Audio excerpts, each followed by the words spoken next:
Hello and welcome to the Education Connection Day for the Midland Storytelling Festival. This program provides content for primary grades K through 3. Our tellers today are Laura Pershin Raynor of Ann Arbor, Michigan, Motoko of Amherst, Massachusetts, and Willy Claflin of San Francisco, California. As you listen carefully to their stories, see if you can become story detectives and find the clues in their stories about who the main characters are. Then see if you can figure out the clues that let you know where their stories are taking place. Are you ready to find those clues? Let's go!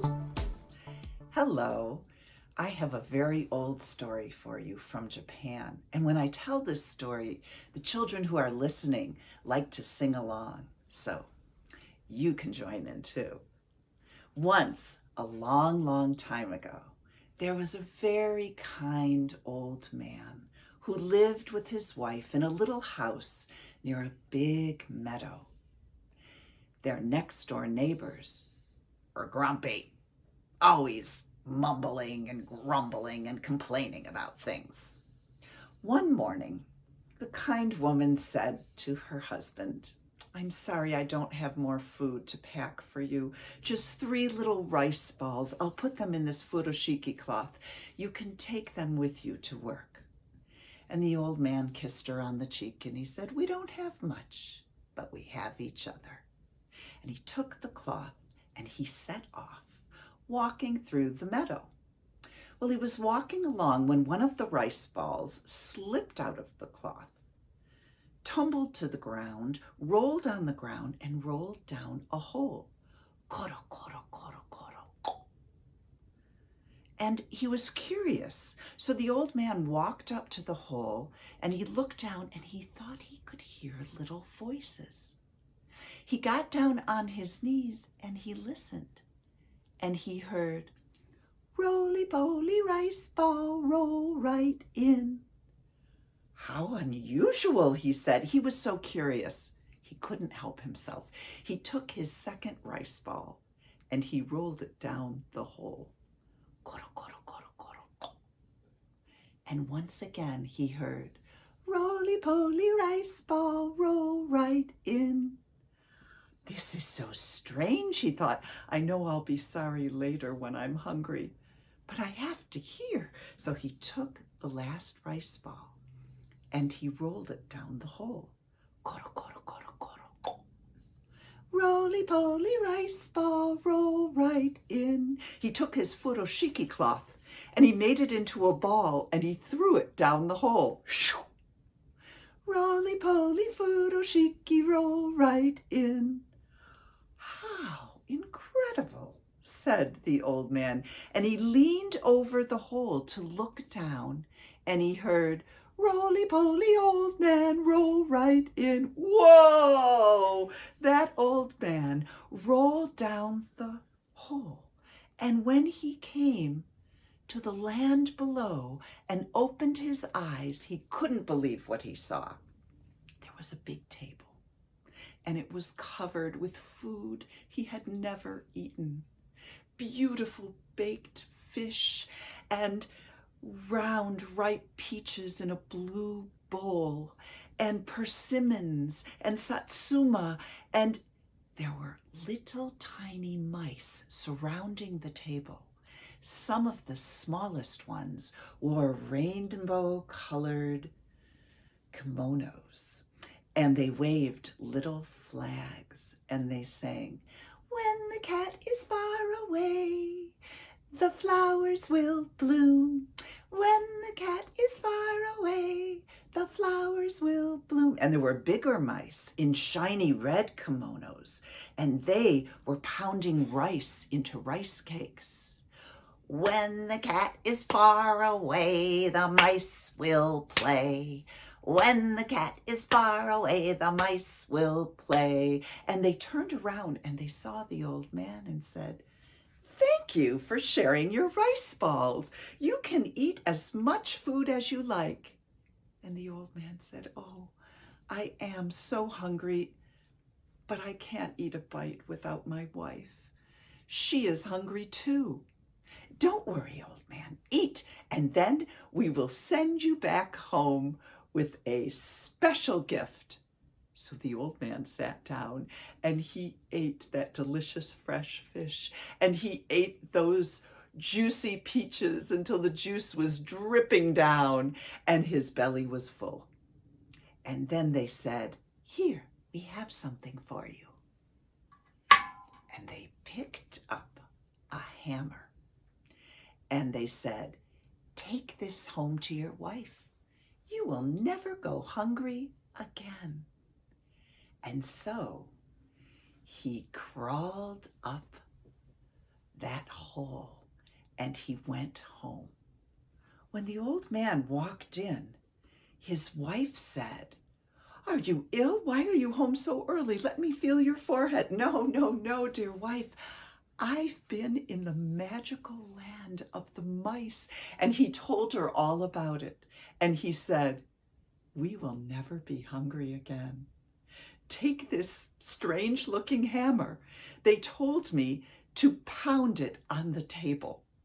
So his wife took the hammer and she walked over to the table, and instantly the table was covered with food, steaming hot sweet potatoes and fresh fish and beautiful fruit, pears in pale green and slices of sweet watermelon. And they ate and ate and ate until they were full.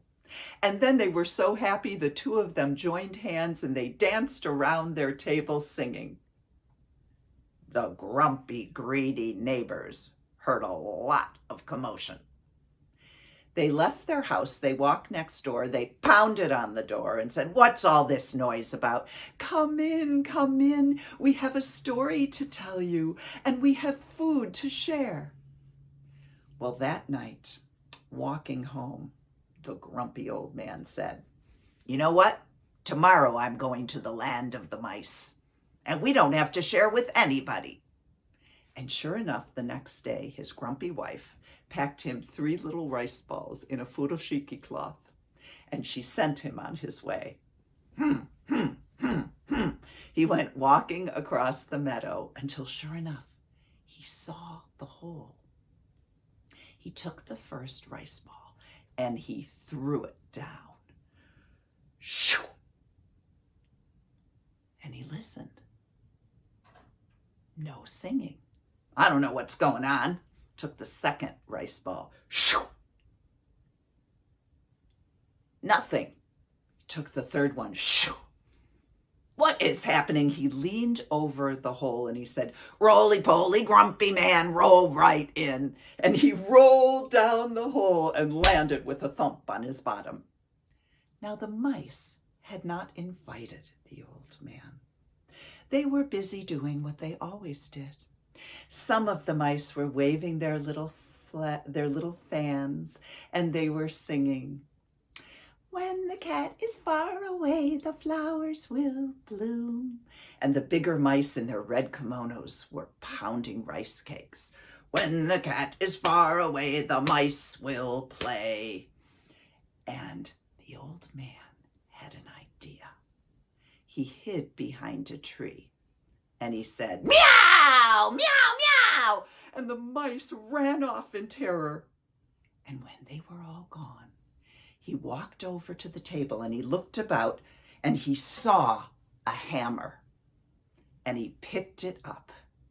And that grumpy old man crawled up and went home. He said, wife, take this hammer and pound it on the table now. Well, she was excited. She ran to the table and out came slime and mud and spiders and slugs and worms and snakes, and there were bats flying around the house, and they screamed and went running out. Far off in the distance, they could hear, When the cat is far away, the mice will play. That was their reward.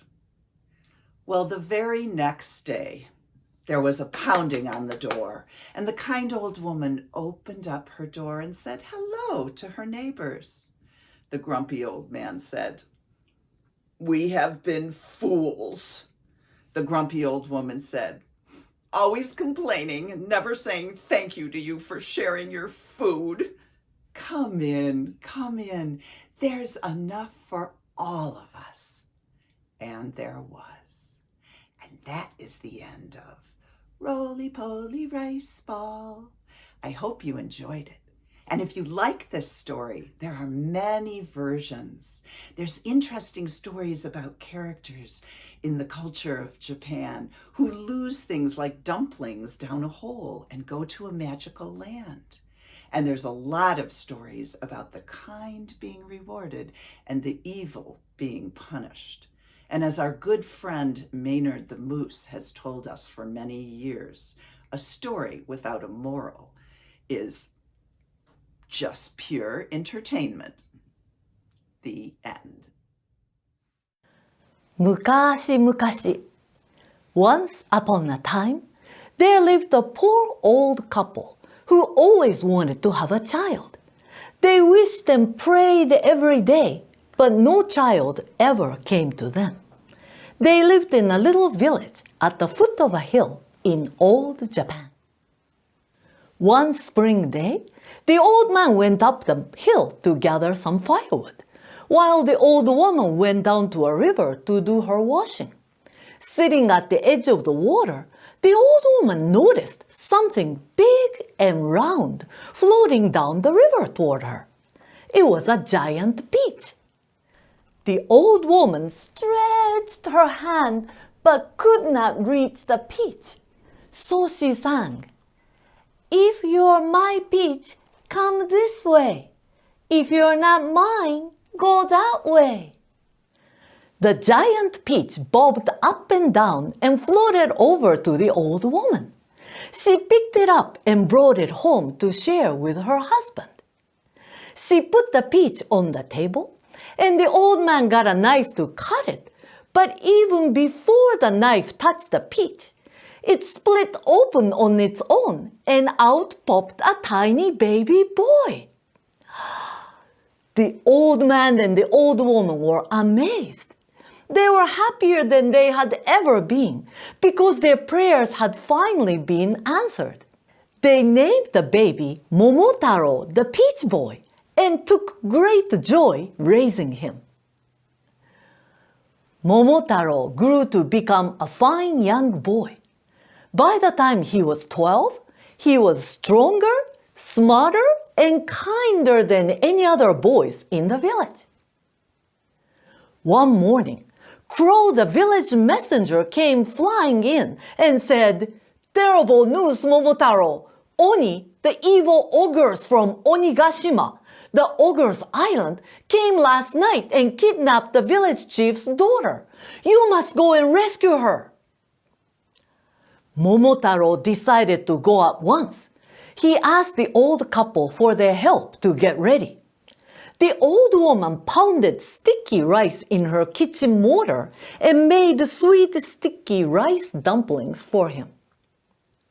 The old man gave Momotaro a dagger, a small double-edged knife. "I received this from my own grandfather," he said. "Use it only when it's absolutely necessary." Momotaro thanked his parents and left for the island of ogres, traveling toward the ocean. On his way, he met a spotted dog. Do you know in Japan dogs don't say bow wow? They say wan wan. Can you say it with me? Wan wan. Where are you going? The spotted dog asked. "I am on my way to the ogre's island to rescue the princess. Will you come with me?" Momotaro said. The spotted dog said yes in Japanese. "Hai." Let me hear you say that. "Hai." Thank you, my faithful and trusty friend. As the two traveled together, Momotaro sang this song. You can sing it with me. Momotaro is my name. I seek fortune and fame. With my trusty friend, the princess will be saved, and the ogres we will tame. Then they met a monkey. What noise do monkeys make? In Japan, they say, ukiki. Say it with me. Ukiki. Where are you going? The monkey asked. We are on our way to the ogre's island to rescue the princess. Will you come with us? Momotaro said. The monkey agreed in Japanese. Hai. Thank you, my clever and wise friend. The three traveled together, singing, Momotaro is my name. I seek fortune and fame. With my trusty friends, the princess will be saved, and the ogres we will tame. Then they met a pheasant. A pheasant is a big, colorful bird with bright green body and a long tail. It says, "Ken, ken." Say it with me. "Ken, ken, where are you going?" asked the pheasant. We are on our way to the ogre's island to rescue the princess. Will you come with us? Momotaro asked. And the pheasant said, Hai. Thank you, my brave and daring friend. Momotaro is my name. I seek fortune and fame. With my trusty friends, the princess will be saved, and the ogres we will tame. The four of them traveled together for many days, sharing the sweet, sticky rice dumplings when they got hungry. Once they reached the sea, they built a boat and sailed out toward the ogre's island. As they came closer to the rocky island, they could see that the ogres had built a powerful fort there. The pheasant flew high above the fort to investigate. She came back and reported, There are hundreds of ogres holding iron clubs guarding the tower. The princess must be inside the tower. Okay, I have a plan. Momotaro quickly gave commands as they landed. The pheasant flew over the wall of the fort and attacked some of the oni to distract them. The monkey climbed up the wall and unlocked the gate from inside. Momotaro and the spotted dog pushed open the heavy gates and rushed in. I am Momotaro, here to rescue the princess, he shouted. The oni let out terrifying cries, "Ah!" and brandished their iron clubs. Cleverly dodging their blows, the pheasant pecked at their heads and their eyes. The monkey clawed at their faces, and the spotted dog bit their legs. What a terrible battle they had! Meanwhile, Momotaro slipped into the tower, looking for the princess. At the top of the tower, he found the Oni's chieftain, a huge, fearsome demon with horns of a bull and fangs of a tiger. His enormous hand gripped the waist of the princess, who struggled to get free. "Let go of her!" Momotaro shouted. "Or what? I am going to eat her up. Then I will eat you." The princess screamed as he pulled her closer and opened his mouth wide. Quick as lightning, Momotaro tossed his dagger. "Princess, catch!" The princess caught the dagger in midair and pointed it toward the demon's throat. Frightened, the demon jumped back, letting go of her. Momotaro sprang upon the demon and pinned him to the ground. "Surrender!" he roared. Suddenly, something amazing happened. the body of the demon turned into a big block of solid gold. A dazzling light filled the fort. The chieftain is dead. All the Oni surrendered at once. They bowed down before Momotaro and promised never to do evil deeds again. Then they gave Momotaro the block of gold to take home. So Momotaro, the spotted dog, the monkey, the pheasant, and the princess sailed home safely. How happy and grateful the village chief was to have his daughter back. How proud the old man and the old woman were of Momotaro and his friends. Momotaro shared the gold with everyone, and the entire village celebrated for days. And they all lived happily ever after.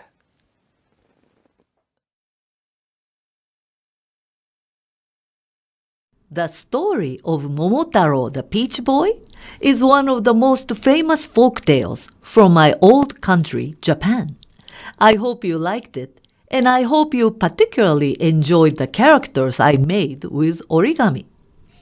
Origami is the art of folding paper to make things using your imagination. Would you like to try it? I would like to teach you the easiest origami I know. We will make a puppy. Well, not the whole puppy, because that's hard. We will make a face of a puppy. You will need a square piece of paper and a pencil or marker. Are you ready? Here we go.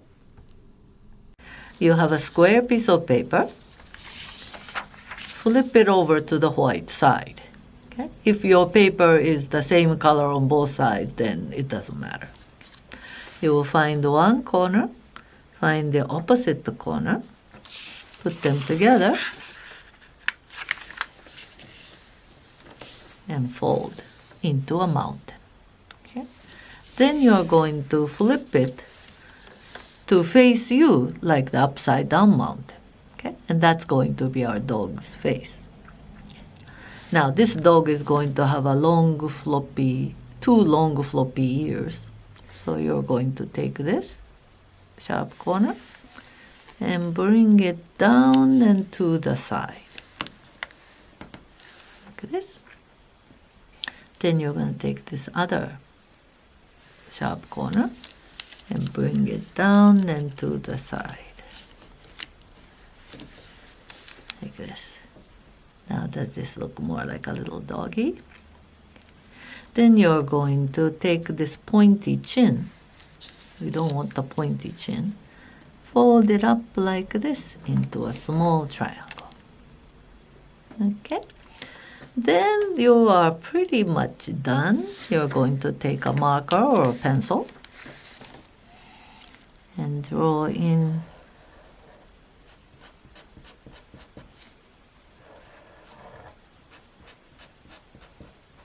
the eyes of the dog. And right above this small triangle,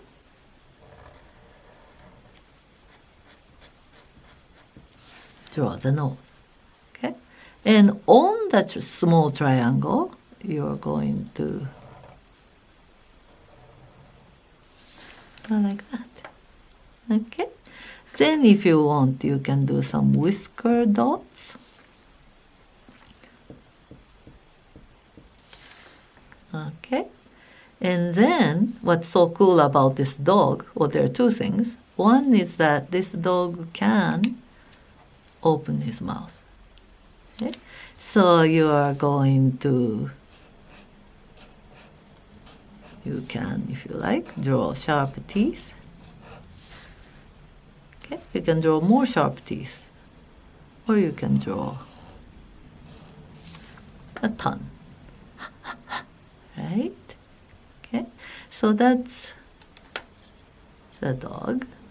And the other cool thing about this dog is that when you flip him over, turns into a cat.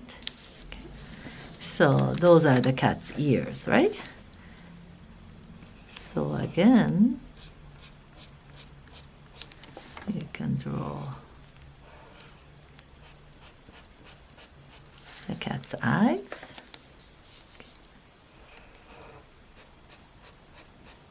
And the nose.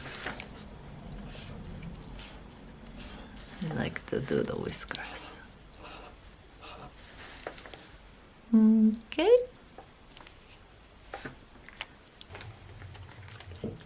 Once upon a time, there was a little cat named Motoko. One day, Motoko was playing in the playground when all of a sudden a big, mean, orange cat appeared and growled, saying, "Get out of my playground." Did Motoko get scared and run away? Oh, she almost did. But then she remembered this magic word she had learned from her grandmother a long time ago. So she said, "Chichin pui pui." Everybody say that. "Chichin pui pui." And turned herself into a dog. Then she opened her mouth and bared her ferocious teeth and went, well, actually, dogs say, "Wan wan, wan wan" in Japanese. And the big, mean orange cat got so scared, she went, "Meow," and she went running away. So then Motoko turned herself back into a little kitty. So you see, that's how we use these in storytelling. When I was a little boy in Wolfboro, New Hampshire, I was scared. And as some of you know, I thought I had a wolf under my bed. And so my daddy would come in every night and he'd tell me stories. And they were stories that apparently put the wolf under the bed to sleep, because the wolf didn't bother me. My wolf under the bed, as long as my father was there telling me stories. And by the time he left, either I'd be asleep or the wolf would be asleep, and I wouldn't worry about it anymore. And I remember one story that he told me particularly vividly, because it was the first different voice I ever used before I started doing storytelling, before I had puppets. And it comes from this tale, which is called "Lalelu, come quilla, bung, bung, bunquilla, bung." That's the name of the story.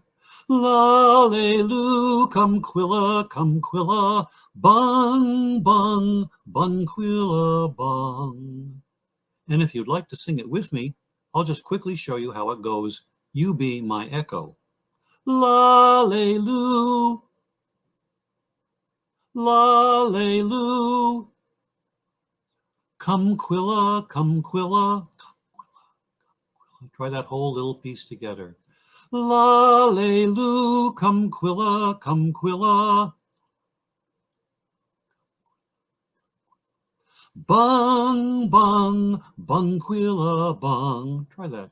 Bung, bung, bunquilla, bung. One more time. Bung, bung, bunquilla, bung. Let's try the whole thing together. I'll go first, and we'll do it together. Lalelu, come quilla, bung, bung, bunquilla, bung. Here we go. Lalelu, come quilla, bung, bung, bunquilla, bung. And one last time, this time before you sing, take a great big breath of air, okay? Lalelu, come quilla, bung, bung, bunquilla, bung. Once upon a time, my daddy said, sitting there in the dark next to my bed, there was an old man and an old woman, and they had nothing to eat. Now, Willie, this is a long time ago when there were no grocery stores. They lived in the woods. So the old woman said to the old man, "I want you to go out in the woods and you shoot something, you bring it home, I'll cook it for dinner." And the old woman said, "Okay, that sounds good." And the old man took his gun, he went out hunting in the woods, try to shoot something, bring it home so his wife could cook it for dinner. And he was walking around, didn't see anything, and all of a sudden he heard this song. Lalelu, come quilla, Bung, bung, bunquilla, bung. He looked all around to see where the song was coming from, looked behind a big old tree, looked behind a rock, couldn't see anything at all. And then he figured it out. It was coming from straight overhead. And he looked up overhead, and there was a whole flock of geese. They're all flying over the forest, and they were all singing together. La-lay-loo, come quilla, bung, bung, bunquilla, bung. That's strange, thought the old man, but I don't care because I'm hungry. And so he took his gun, and he shot one of the geese.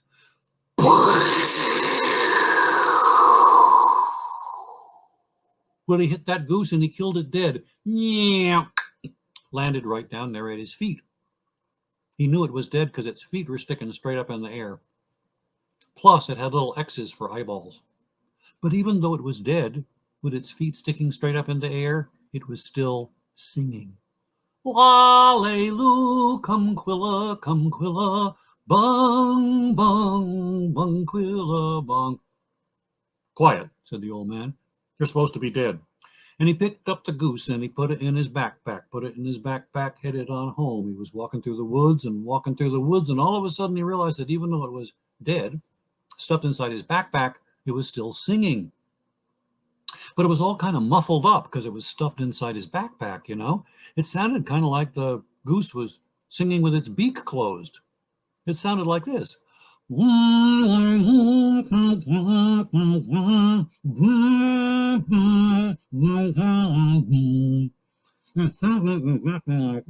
Exactly like that. Well, he got home and he gave the goose to his wife, and she said, "Oh man, this is going to be good. This is going to be great. Now, you hold on. You go do something for a while. Because first I got to pull these feathers out. You can't cook a goose with the feathers on. Besides, goose feathers make a wonderful soft pillow." And the old woman thought, I'll just make me a beautiful soft feather pillow with these goose feathers. So she was sitting there at the table, pulling the feathers out of the goose. And while she was, two strange things happened. First strange thing was every time she pulled a feather out of the goose, it flew all by itself, zoop, right out the window. She'd pull a feather out. She'd try to stick it in the sack, make a pillow. But as soon as she'd pull the feather out, it would pull itself right out of her hand and just go zoop, right out the window. Other strange thing was, even though it was dead, having all of its feathers pulled out, it was still singing. La-lay-loo, come quilla, bung, bung, bunquilla, bung.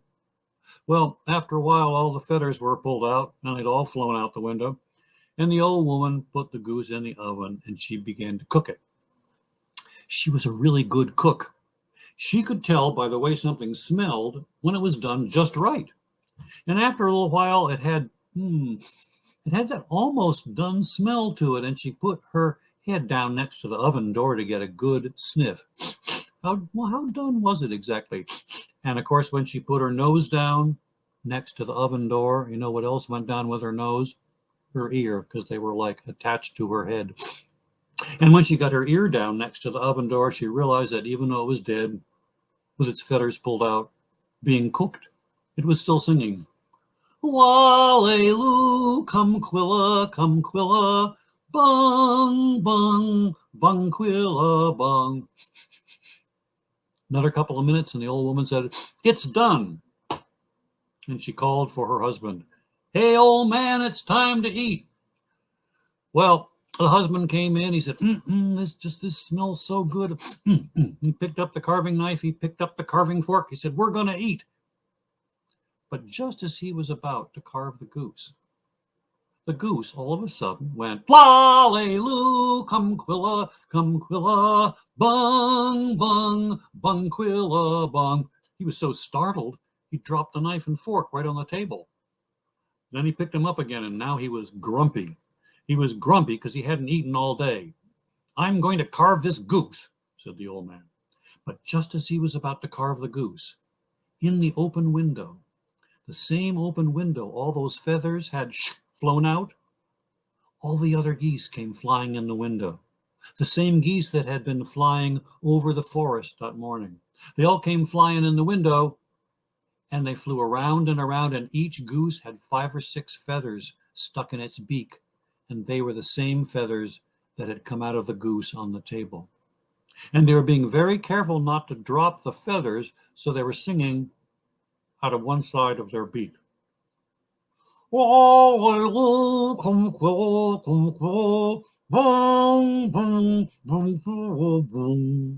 And one by one, they dove down low over the table. And when they dove down low over the table, they stuck the feathers back in that goose. And as soon as the goose had all of its feathers stuck back in, it stood up on the table. And it said, "Hallelujah, come Quilla, bung, bung, bung, Quilla, bung." Shoo, it flew right out the window. All the other geese followed it. 1, 2, 3, 4, 5, 6, 7, 8, 9, 10, 11, 12, 13, 12 or 13. Beautiful sunset over the hills that night, and the geese flying out over the hills. And my daddy used to say all they had to eat that night was a song. And then we played a little game. I said, "That's a weird song. What's that supposed to mean?" And my daddy would say, "You've been really good. You sat still a long time. You listened to the story. And so I am going to tell you the secret meaning of this song." Pay attention. The secret meaning of this song is, "Hallelujah, come Quilla, bung, bung, bung, Quilla, bung." And I'd pretend to get mad. I get make-believe mad.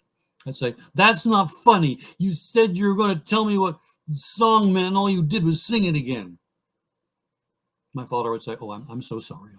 I didn't mean to tease you. I'm very sorry about that. Okay, I will tell you the secret meaning of the song, but I'm only telling you once, so pay attention. The real secret meaning of that song is, Hallelujah, come Quilla, bung, bung, bung, Quilla, bung." And you know, my favorite part of that story was when the goose sang with its mouth closed. And the following morning, I'd get up, my mom and dad, they'd be running around the kitchen, cooking breakfast, getting ready to go to work. And I would say, my mom would say, "Willie, you know we can't understand you when you talk like that."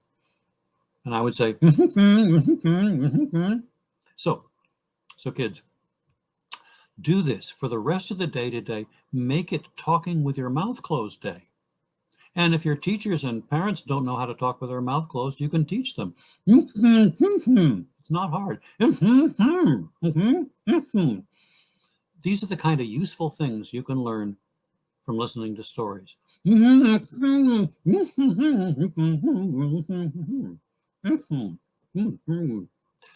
So that was the first funny voice I ever liked talking in as a kid. And so it was easy for me to find funny voices when I finally got a bunch of puppets, and got just a couple minutes left here. So I think I will bring out my friend Maynard Moose to tell you a little story here now. Maynard, you over there? If you haven't met him before, this is my good buddy Maynard Moose. I'll back up a little bit so you can see him, see a little more than just his nose. Maynard's been my friend for a long time now. He and I have been together, and he knows some old Mother Moose tales, and I'll have him tell you a short one now. Okay, I'm going to tell 2 short stories. First one is The Moose and the Cheese. Once upon a time, there was a moose that loved cheese. "I love cheese," said the moose. He loved all kinds of cheese. He liked brie and camembert and gorgonzolas. He liked Swiss cheese because they have little holes and you can peek through like a Halloween mask. And he liked individual slices of American cheese wrapped in plastic. But one day, he done eat up all his cheese. He was very sad. "No, I have no cheese," said the poor moose. And sobbing and weeping through the forest he go, until all of a sudden, He look up on the branch of a big oak tree, and there is a crow with a beak full of Wisconsin cheddar cheese. Hey, crow, say the moose, give me that cheese. But the crow just shake her head, look down and say, no way, oops. When she say, no way, the cheese fall right out of her face into the mouth of a moose. Thank you, said the moose, and went cheerfully on his way. And the moral is, don't talk with your mouth full, because the food can fall right out of your face and land on the table, and someone else could soup it up. That's right, that's a moral. That's why we tell you stories, for morals to rearrange your behaviors. Now we only have a minute left, so I will tell you the shortest story I know. You probably have heard it before. Turtle and Bunny. Once there was a turtle, go real slow, boom, boom, boom. And there was a bunny that go real fast, boing, boing, boing, boing, boing. And the bunny make fun of the turtle. I'm fast and you're slow. This make the turtle mad. Steam came out of her ears. Oh, yeah, bunny, you think you're so special, bunny? Well, I challenge you to a race, bunny. Okay, fine, swell, say the bunny, I'll race you.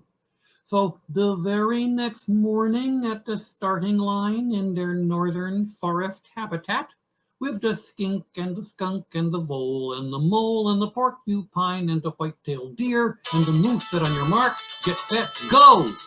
Off go the turtle. Boop, boop, boop.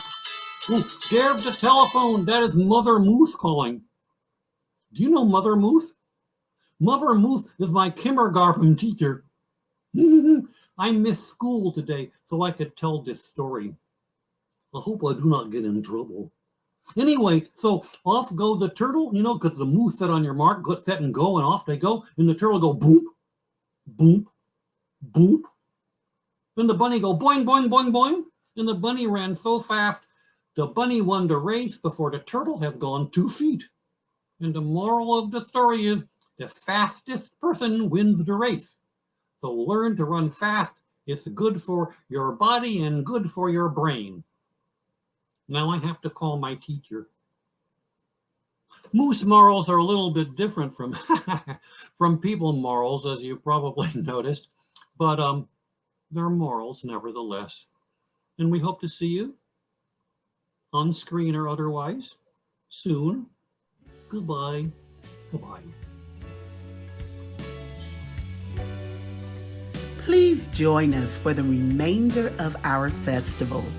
Go to our Facebook page or our website at midlandstorytellingfestival.org to see the full festival schedule. Then keep it locked right here on our YouTube channel. Like, comment, share, and subscribe. Tell everybody. And thank you for watching.